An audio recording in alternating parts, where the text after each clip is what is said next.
안녕하세요. 고려대학교 박물관 기획전시실에 왔습니다. 우리 한국의 근대작가 이규호 선생님의 사후에 큰 해고전이 열리고 있는데요. 여기 박물관에 우리 배 부장님을 만나서 이야기 잠깐 나눠보도록 하죠. 안녕하세요. 네, 안녕하세요. 네, 부장 이번 전시 어떤 전시죠? 이번 전시는요. 저희 박물관의 현대미술실을 있게 만드신 이규호 선생님을 추모하는 전시인데요. 사실은 이제 저희가 먼저 기획했던 거는 아니고요. 우리 이규호 선생님 유족 측에서 저희한테 제안을 주셨고, 저희가 할 수 있는 도와드릴 수 있는 선에서 최선을 다해서 도와드려서 만들어진 전시라고 보시면 될 것 같습니다. 네, 특히 그때 이렇게 대학교 박물관에서 현대 미술에 대한 관심이 있어서 현대 미술실을 꾸몄다는 것은 굉장히 우리 미술사에서도 획기적인 건데요. 그 부분에서 이규호 선생님이 어떤 큰 역할을 한 걸로 우리가 알고 있는데, 그런 부분 조금 더 얘기 좀 해주시죠. 예, 이규호 선생님은 저희 고려대학교 박물관에 1962년부터 77년까지 근무를 하셨거든요.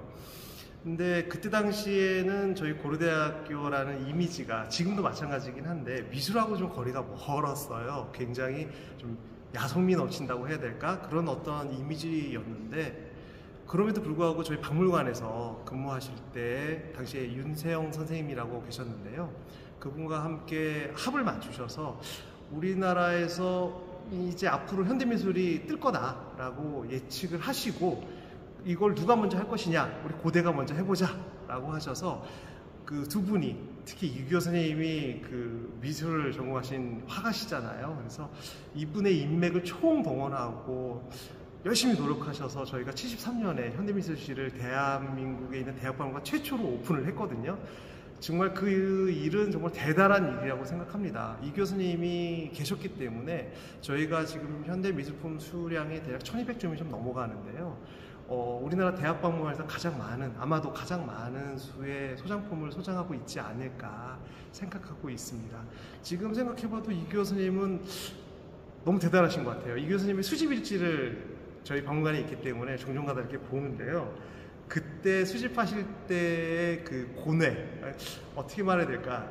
지금 저도 학예사니까, 같은 학예사로서, 다 기증이셨어요. 사실은 뭐 사례비도 드리기도 하긴 했지만, 그 작가를 찾아가서 그 작가로부터 작품을 받으려고 하셨을 때 그 고뇌와 고통스러움, 또 미안함, 그 같은 화가로서 느껴야 하는 또 그런 감정들이 막 그 일지에 막 섞여 있더라고요. 그래서 보면서 야, 정말 쉽지 않았구나 생각이 들었고요. 그 노력이 발해서 저희 고대박물관이 작년에 그 현대미술실 개관 그 50주년 기념으로 지천명의 화답하다라는 전시를 개막할 정도로 양적으로 질적으로 크게 성장할 수 있었습니다.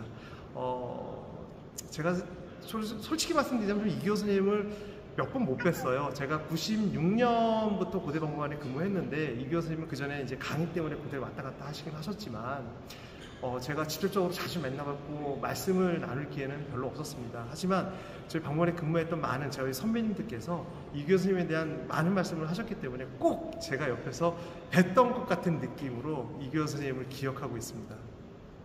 네, 제가 아는 어쨌든 고려대학교 현대미술 수장품들이 그 이후에 최근 몇 년 동안 외부에 나들이를 나가고 또 어떤 백화점을 통해서 보여줘서 우리 근대 유명한 작가들의 작품이 좀 많이 망라됐다.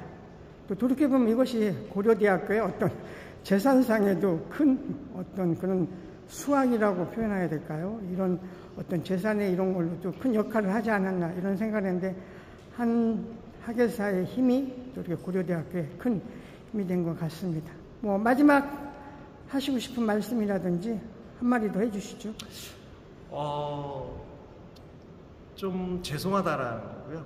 사실 저희 고대박물관이 먼저 이규호 선생님의 이 전시를 챙겨드렸어야 되는데 그걸 먼저 하지 못했어요. 항상 죄송한 마음이 있었는데 마침 그 유족분들께서 저희를 찾아오셨고, 근데 그 시점이 저희 박물관이 굉장히 상황이 안 좋았을 때였거든요. 그래서 지금인데 아직도 그게 해결이 되지 않았고, 그래서 저희 굉장히 힘든 와중이지만 그래도 이규호 선생님을 추모하고 싶고 기억하고 싶기 때문에 이 전시를 열었습니다.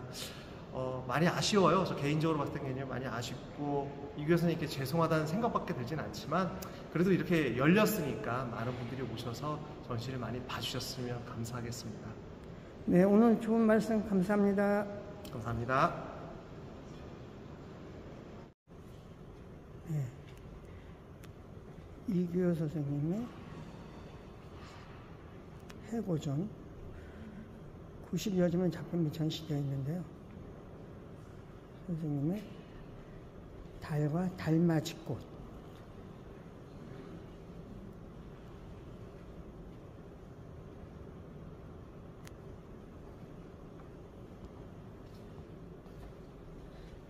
그다음에 관련 사진들, 62년도 작품이고요.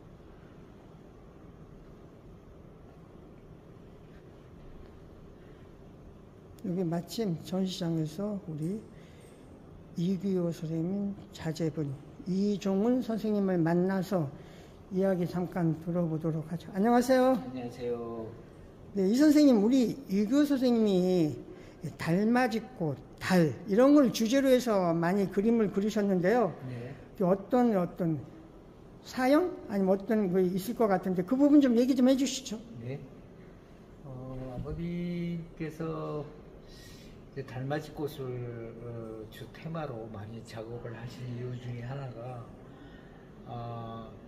고려대학 박물관의 재직 시절에 늦게까지 뭐 유물 관리라든지 이런 걸 하시던 중에 잠시 휴식을 취하기 위해서 박물관 뜰을 이렇게 거니실 때 늦은 밤이었는데 달빛에 이렇게 활짝 피어있는 달맞이꽃을 보시면서 참 다른 꽃들은 낮에 화려하게 꽃 피움을 이루는 경우 많은데 달맞이꽃은 늦은 밤에 이렇게 달빛을 받으면서 피어나는다라는 특별한 느낌을 받으셔서 그때부터 이제 달맞이꽃을 좋아하시게 됐습니다.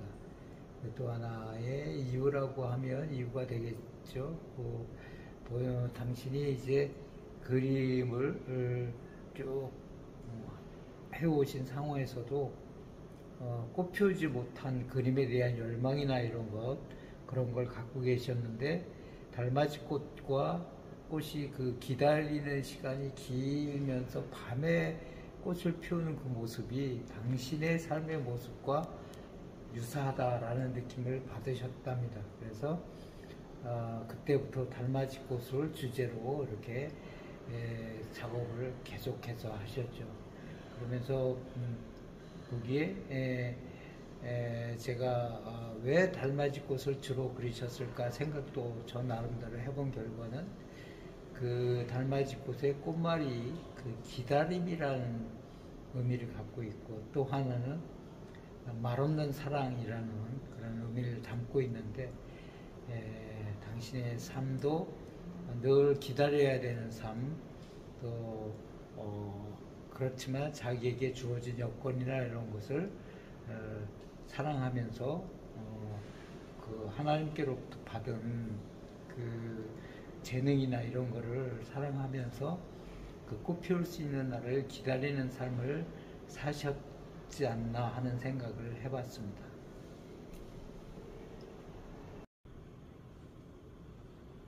네, 이번 전시에는 또 이규호 선생님의 판화 작품이 몇 점 남아 있는데요. 또 우리 사실은 이규호 선생님이 판화를 했다는 거는 대다수 사람들이 잘 모르고 있는데요. 네, 우리 이규호 선생님과 판화에 대한 이야기 잠깐 해주시죠. 60년대 후반기에 우리나라에 판화 협회가 결성이 돼서 판화 작가들이 이제 전시를 시작했습니다. 그때 당시에 아버지께서도 그 협회에 가입을 하셔서 이제 판화를 열심히 하셨던 기간이 있으신데 50년대 말경서부터 60년대 초반까지 석판화 또 목판화 여러 가지 판화를 열심히 하셨던 기간입니다. 그 이후로는 판화를 뭐 이렇게 많이 다루시지 않았는데 그 시절에는 판화를 열심히 이제 하셨는데, 지금 보이시는 이 작품도 이제 1960년에 제작했던 석판화, 물론 그때 당시에도 돌판을 갈아서 한 것은 아니고 녹색 판에다가 잉크를 입혀서 이제 석판화의 기법으로 제작된 작품입니다. 네, 우리 이규호 선생님은 고려대학교 학예사 또 서기로 이렇게 근무를 했었는데 나중에 신세계미술관 관장을 하셨습니다. 우리 이규호 선생님하고 신세계미술관은 어떤 사연이 있었나요? 아버님이 고대에 이제 그 직원으로 학예사로 근무를 마치시고 사회교육원에서 이제 강의를 계속 하셨습니다. 실기 강의를 하셨고 또 그 이후에도 교양학부에서 약간의 강의를 하신 걸로 알고 있는데, 그런 와중에 그 당시 이경성 선생님이 추천하신 걸로 알고 있는데, 그 당시에 신세계백화점에서 미술관을 운영하는데 고미술과 현대미술을 다 같이 알 수 있는 분을 필요로 한다라는 얘기를 이경성 선생님께서 들으시고 적당한 분이 있다고 추천을 하셨는데 바로 저희 아버님이셨습니다. 아버님이 박물관에 학예사로서 박물관에 근무를 하셨고 또 현대미술을 하셨고 적당한 그 역할을 할 수 있다라고 확신을 하셨는지 이경성 선생님께서 신세계 추천을 하셨습니다. 그래서 신세계 가셔서 첫 번째로 실시했던 그 사업이라고 한다면 골동품 경매 사업을 아마 다른 데서도 물론 했었는지 모르겠지만 정식 절차를 밟아서 경매를 했던 거로 알고 있습니다.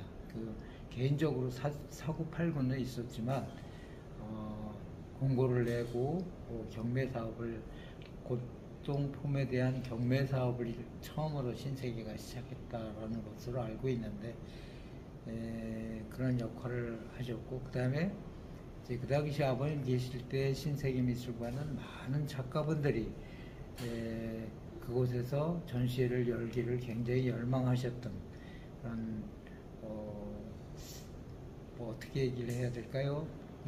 최고의 백화점 미술관이었죠. 운영했던 미술관이라고 생각을 하고 있습니다. 수없이 많은 저명한 작가분들께서 그곳에서 전시를 하신 것으로 알고 있습니다. 네, 이규호 선생님의 작품은 좀 연대기별로 이렇게 전시가 되었습니다. 1966년 형상, 74년에 경대,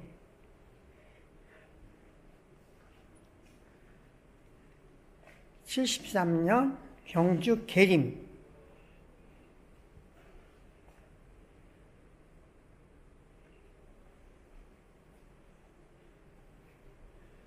네. 조금 전에 본 작품이 계림 2고요. 이 계림 1입니다.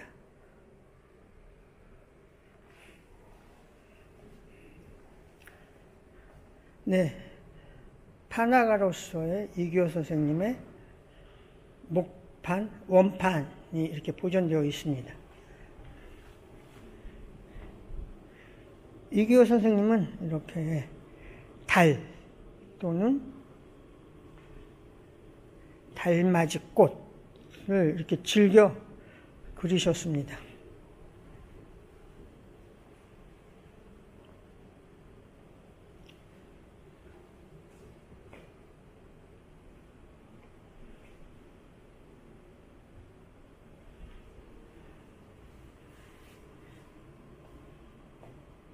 달과 달맞이꽃 1989년 작품이고요.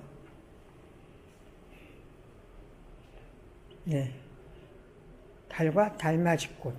이게 보이는 형상이 박쥐로 보이네요.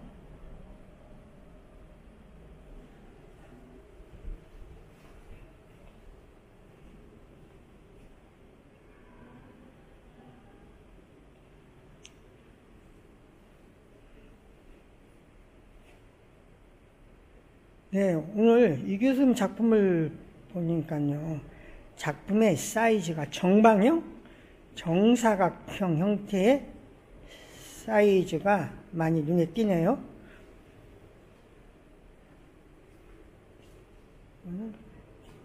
달맞이 꽃과 탑, 1982년 장터 풍경, 모자상, 달맞이꽃 여신, 네, 모자상, 네, 아련한 전경이네요. 아이를 등에 업고 달이 저렇게 떠 있습니다.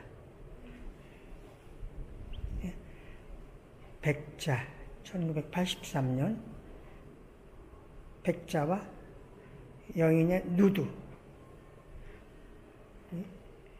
휴식, 민속품, 누드, 달과 달맞이꽃, 님의 풍경,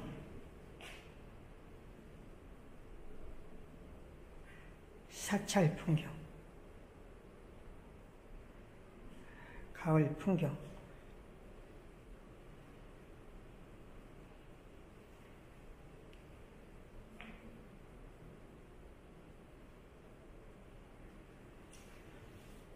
그다음에 정물,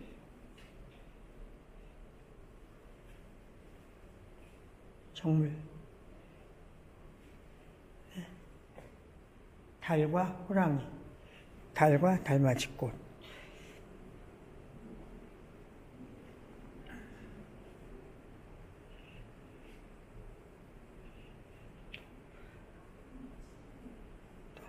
나르는 새 마리,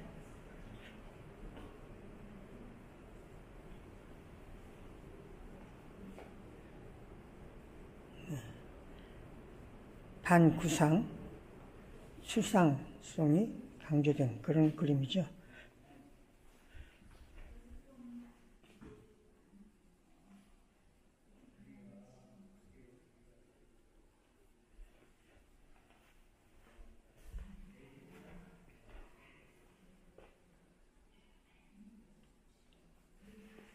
선생님이 달맞이꽃,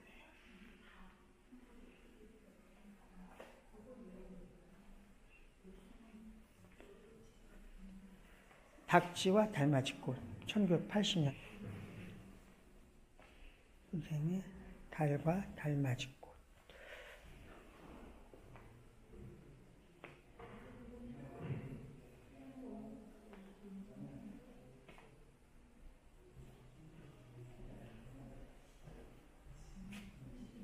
네, 여기 보이는 풍경 세 점은 수원 화성을 사실적으로 그린 세 점입니다.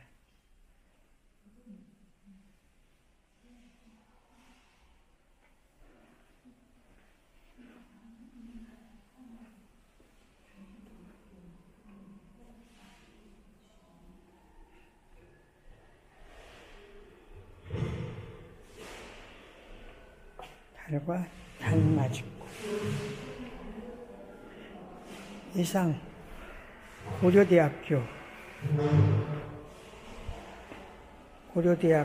100주년 기념 삼성관 기획전시실, 전시는 6월 1일부터 6월 30일까지 열립니다. 우리 근대미술 이규호 선생님의 해고 이주작전 많은 관람 강추합니다.